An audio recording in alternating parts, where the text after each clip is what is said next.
Good morning, everyone. Base 1 topic is thermodynamics, and the part B of the topic that is thermochemistry.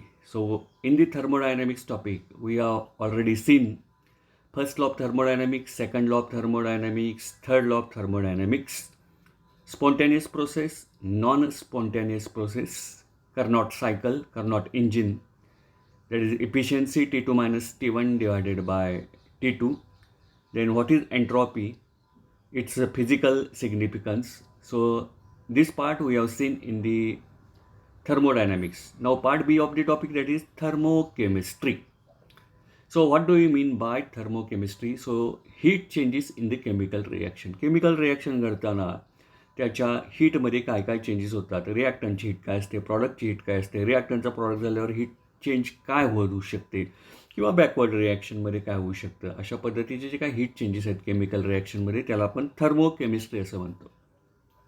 इथे एक example दिलं आहे, burning of carbon in air, C+O2 it gives S CO2, आणि हे होत असताना काही heat ह्याच्यातून बाहेर पडते. ही एक रिॲक्शन घेतली आपण. डॅनियल सेल तुम्हाला माहिती आहे, व्होल्टाईक सेल किंवा त्याला आपण गॅल्व्हॉनिक सेल म्हणतो.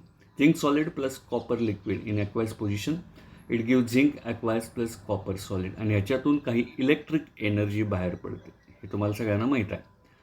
तर ह्या रिॲक्शनमधून हीट बाहेर पडली, ह्या रिॲक्शनमधून हीट बाहेर पडली, ती इलेक्ट्रिकल एनर्जीच्या माध्यमातून बाहेर पडली. तर अशा काही ज्या हीट बाहेर पडतात त्याचा अभ्यास करणं म्हणजे थोडक्यात थर्मोकेमिस्ट्री.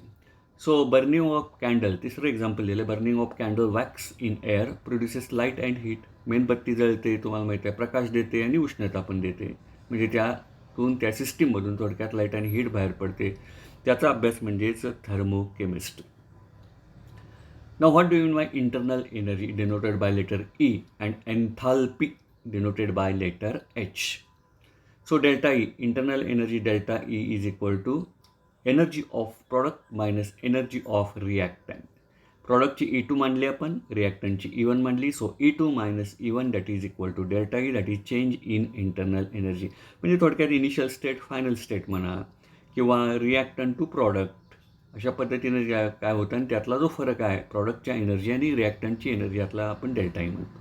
त्याच पद्धतीनं एन्थाल्पीची व्याख्या मॅथमॅटिकली आपण कशी करतो, H is equal to E plus PV. E म्हणजे इंटरनल एनर्जी, P प्रेशर आणि V व्हॉल्यूम, म्हणजे pressure volume type of work येतं होतं. So total internal energy of a system, enthalpy म्हणजेच काय, total internal energy of a system. So change in enthalpy of a reaction, एखादी reaction घेतली तर काय, sum of the or summation enthalpy of product minus summation enthalpy of reactant. याला H2 म्हटलं, याला H1 म्हटलं, तर delta H is equal to H2 minus H1. आणि डेल्टाच्याच भाषेत ही definition, delta H is equal to delta E plus P delta V. That is pressure. If you apply the pressure, there is change in volume, and there is also change in internal energy of the system. So that is the definition of enthalpy. Heat absorbed or evolved by the system at constant pressure. ह्याला सुद्धा काय म्हटलं जातं, change in enthalpy, that is QP. QP म्हणजे at constant pressure heat absorb किंवा evolved, त्याला आपण Q म्हणतो. So QP is equal to delta H, असं सुद्धा एन्थाल्पीची डेफिनेशन केली गेलेलं आहे. त्याचं युनिट आहे joule per kelvin per mole. So this is about the introduction to thermochemistry and what is do you mean by, और what do you mean by internal energy and that of enthalpy. Next, now sign conventions for change in internal energy, change in enthalpy, Q that is amount of heat absorbed, and W that is work done. You know this, or you already know these terms. Then what are the sign conventions? Heat absorbed by the system. एखाद्या सिस्टीमने heat absorb केली तर Q positive असतो. Heat given out by the system, Q negative. त्याच पद्धतीने delta H positive, delta H negative. Energy absorb by the system, सिस्टीमने energy absorb केली तर delta E, change in internal energy, हा positive असतो.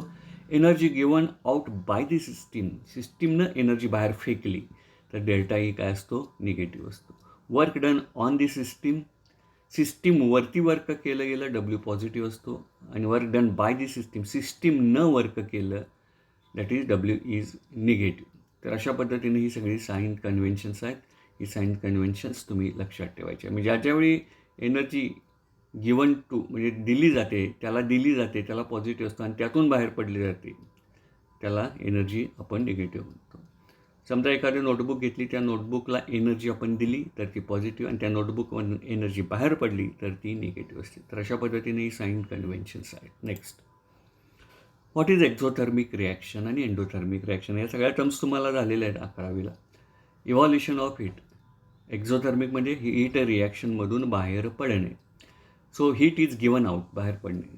In this case enthalpy of product is less than enthalpy of reactant. That is enthalpy of product is less than enthalpy of reactant. प्रॉडक्टची जास्त असते आणि प्रॉडक्टची कमी असते, आणि रिॲक्टंटची काय असते इथं जास्त असते. रिॲक्टंटची जास्त असल्यामुळे आपण H2 - H1 करतो. म्हणजेच काय होईल, त्याचं उत्तर जे काय येईल ते निगेटिव्ह येईल. So delta H is negative, that is less than 0 in case of exothermic reaction. आता एंडोथर्मिकला काय होतं बघा, ॲब्सॉर्प्शन ऑफ हीट. ज्या रिॲक्शनमध्ये हीट ॲब्सॉर्ब केली जाते त्याला एंडोथर्मिक रिॲक्शन आपण म्हणतो. ह्याच्यामध्ये प्रॉडक्टची एन्थाल्पी रिॲक्टंटच्या एन्थाल्पीपेक्षा जास्त असते. म्हणून इथं म्हटलेलं आहे enthalpy of product is greater than enthalpy of reactant. आता प्रॉडक्टची जास्त आहे, रिॲक्टंटची कमी आहे, म्हणजे H2 - H1 ती काय उत्तर येईल, पॉझिटिव्ह उत्तर येईल. So delta H is equal to positive, so it is greater than 0. So in endothermic reaction delta H is positive, in exothermic reaction delta H is negative. So it is less than 0, it is the greater than 0. Now examples of exothermic reactions आणि examples of endothermic reaction. Exothermic रिॲक्शनची example बघा, carbon C+O2 CO2 यातून energy बाहेर पडलेली आहे, negative आहे, लेस than 0, त्यामुळे negative sine आलेला आहे. -393.5 काहीतरी दिसते. H2 + half O2 it gives H2O, formation of water. 285.82 joule एवढी एनर्जी, किलो ज्यूल एवढी बाहेर पडलेली आहे. NaOH + HCl, स्ट्रॉंग बेस आणि स्ट्रॉंग ॲसिड, यातून NaCl + H2O तयार झालेला आहे. Delta H -57.3 kilo Jules. तर अशा पद्धतीनं एक्झोथर्मिक लेस दॅन 0, त्यामुळे इथं निगेटिव्ह साईन आलेलं आहे. एंडोथर्मिक रिॲक्शनचे example, N2 + O2 twice NO. ही रिॲक्शन आपण बघितलेली आहे. डेल्टा H हा पॉझिटिव्ह आहे, 180.7 kilo joule. H2 + I2 that gives twice HI. Delta H is positive, 51.88 kilo joule. So endothermic reaction delta H positive, exothermic reaction delta H is negative, that is less than 0, it is greater than 0. So all these reaction, exothermic or endothermic, these are called as thermochemical equations. की त्याच्यामधून heat बाहेर पडू शकते किंवा heat absorb करू शकते. It is related to temperature. Chemical, that means chemical reaction. So chemical reaction related to temperature in which heat is absorb or heat is evolved. That type of reactions are called as thermochemical equations. Next. Now what do you mean by heat of reaction or enthalpy of reaction delta H? The amount of heat evolved or absorbed in a chemical reaction when the number of moles of reactants given in the chemical equation are completely reacted is called heat of reaction. अशी reaction की त्या रिॲक्शनमधून heat बाहेर पडलेली किंवा heat absorb केली जाईल, की ज्यावेळी त्या रिॲक्शनमधील संपूर्ण रिॲक्टंट काय होतील, कंझ्युम होईल किंवा पूर्ण एकमेकाशी काय होतील ते रिॲक्ट होतील. अशा रिॲक्शनला काय म्हटलं जातं, हीट ऑफ रिॲक्शन किंवा enthalpy of reaction, denoted by letter delta H. Example दिलं आहे, burning of carbon in air, C+O2, carbon solid आहे, ऑक्सिजन गॅस आहे, कार्बन डायऑक्साईड गॅस तयार झाला. डेल्टा H -393.5 kg, म्हणजे निगेटिव्ह आलेला आहे, म्हणजे एक्झोथर्मिक रिॲक्शन, ह्यातून हीट बाहेर पडलेलं आहे. 1 मोल ऑफ कार्बन, कार्बनचं atomic weight 12. 1 mole of oxygen, ऑक्सिजनचा 1 मोल म्हणजे O2, एक ॲटम म्हणजे O, 2 ॲटम म्हणजे मोलेक्युल O2, म्हणून 1 मोल ऑफ O2. ऑक्सिजनचं 16 असतं, 16 2 32, आणि कार्बन डायऑक्साईड C12 आणि हा 32, 32 + 12 that is equal to 44 gram. So 1 mole of. So delta H is equal to enthalpy of product minus enthalpy of reactant आपण केली, आणि त्याचं उत्तर आलेलं आहे. So this is the exothermic reaction because the value of delta H is negative. So this is about the heat of reaction. If reaction is reverse, delta H reverse, ही reaction reverse झाली तर delta Hची value ही जी negative आहे ती positive होऊ शकते. Know what do in by standard state. ज्यावेळी standard स्टेटचा आपण विचार करतो त्यावेळी ते जे काही टर्म्स असेल त्या टर्मच्या वर 0 लागते. इथे दिले बघा, delta H becomes delta H0. ज्यावेळी डेल्टा H डेल्टा S असेल, डेल्टा T असेल, डेल्टा P असेल, डेल्टा V असेल, त्याच्यावर आपण जेव्हा हा 0 लिहितो तेव्हा तो स्टँडर्ड स्टेटची कंडिशन असते असं आपण मानायचं आहे. The standard state of any substance, element किंवा compound or compound is defined as its that it's most stable physical form. जास्तीत जास्त स्टॅबिलिटी त्याची असते आणि ते स्टेबल टेम्परेचर आणि प्रेशर काय असतं, स्टेबल टेम्परेचर असतं 298 केल्विन आणि प्रेशर असतं ते 1 ॲटमॉस्फिअर प्रेशर. म्हणजे 1 ॲटमॉस्फिअर प्रेशर आणि 298 केल्विन टेम्परेचर, ह्या टेम्परेचरला आपण काय म्हणतो, स्टँडर्ड स्टेट म्हणतो. आणि ह्या स्टँडर्ड स्टेटला तो जो कंपाऊंड असेल, तो जो एलिमेंट असेल किंवा तो जो सबस्टन्स असेल, has its most stable physical form, जास्तीत जास्त स्टॅबिलिटीकडे तो झुकलेला असतो. अशा स्टेटला स्टँडर्ड स्टेट असं म्हटलं जातं. नेक्स्ट, आता standard enthalpy of formation, एन्थॅल्पी of formation किंवा स्टँडर्ड हीट ऑफ फॉर्मेशन आपण त्याला पण मागं पण आता हीट ऑफ रिॲक्शन बघितलं. आता डेल्टा H0 किंवा डेल्टा H0FF म्हणजे फॉर्मेशन. आता याची व्याख्या बघूया काय केली गेलेली आहे. Change in एन्थॅल्पी in the formation of 1 mole of A compound from its constitutional element at 298 kelvin 1 atmosphere pressure. तर ज्यावेळी स्टँडर्ड शब्द येतो त्यावेळी एक गोष्ट आपण लक्षात ठेवायची की टेम्परेचर 298 केल्विन, प्रेशर 1 ॲटमॉस्फिअर. तर ह्या टेम्परेचरला आणि ह्या प्रेशरला एन्थॅल्पी चेंज होते. कशी चेंज होते, कशाच्या माध्यमातून, in the formation of 1 mole of compound. 1 मोल कंपाऊंडचा तयार होत असताना 298 केल्विन आणि 1 ॲटमॉस्फिअरिक प्रेशरला जे काही चेंज होतात, त्या चेंजला जे काही हीट चेंजेस होतात त्याला चेंज इन एन्थॅल्पी किंवा स्टँडर्ड हीट ऑफ फॉर्मेशन आपण म्हटलं जातं. एक्झाम्पल बघूया आपण आता. कार्बन प्लस O2 CO2 हे तुम्हाला माहिती आहे, डेल्टा H0 - 393.5 किलो जूल पर मोल.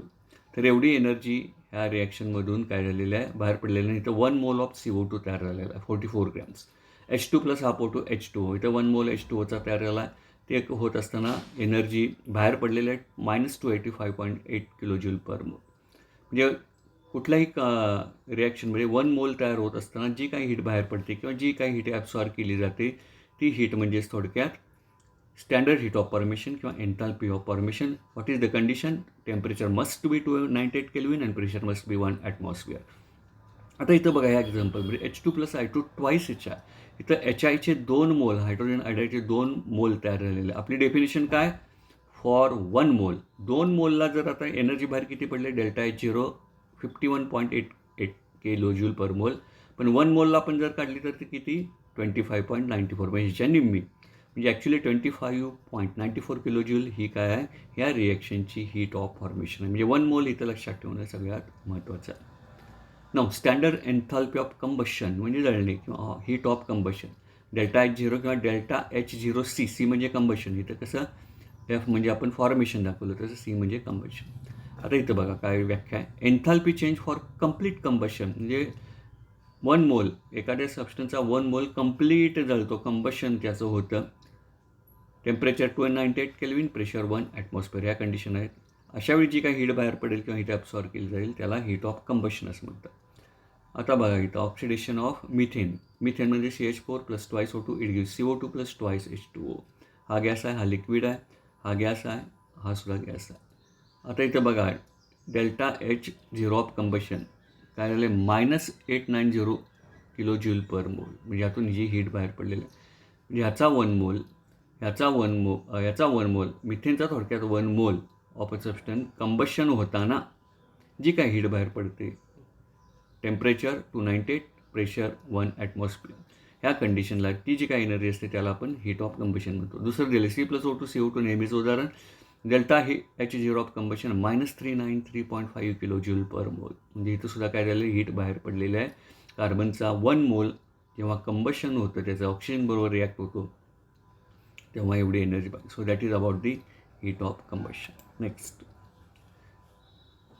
Standard enthalpy of neutralisation or heat of neutralisation. मग अशा आपण हीट ऑफ रिॲक्शन बघितलं, हीट ऑफ फॉर्मेशन बघितलं, त्याच पद्धतीनं हीट ऑफ न्यूट्रलायझेशन. आता न्यूट्रलायझेशन तुम्हाला माहीत आहे, acid plus base, neutral plus water, neutralisation होतं. तीच कंडिशन इथं आहे. So change in enthalpy when 1 gram equivalent of an acid is neutralised by 1 gram equivalent of base in dilute solutions or vice वर्सा.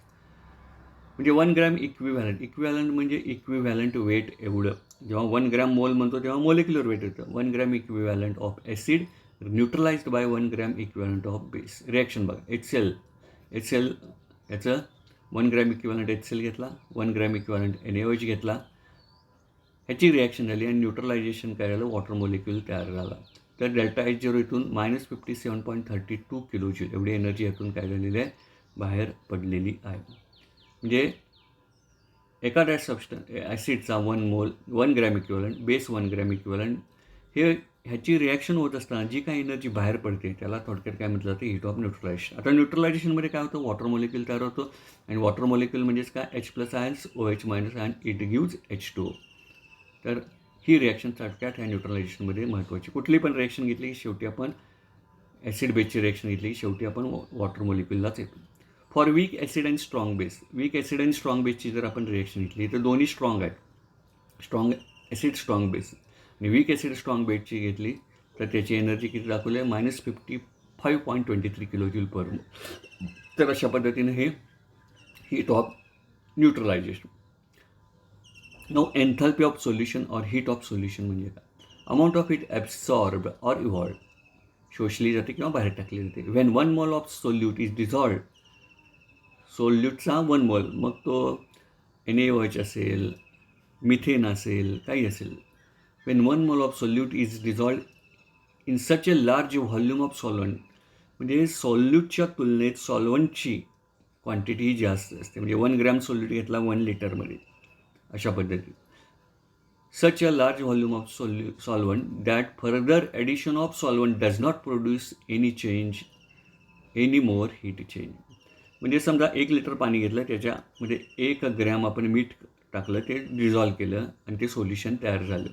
तर ते तयार होत असताना जी काही हीट ॲब्सॉर्ब होईल किंवा जी काही हीट बाहेर पडेल, तर ती काय असेल, ती हीट असेल. परंतु त्या 1 लिटर द्रावणामध्ये की ज्याच्यामध्ये 1 ग्रॅम मीठ टाकले, परत जर आपण पाणी टाकलं तर त्याच्यामध्ये काहीही हीट चेंजमध्ये काहीही परिणाम होत नाही.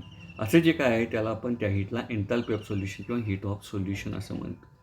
बघा, सोल्यूट प्लस सॉल्वंट त्याला आपण सोल्युशन म्हणतो.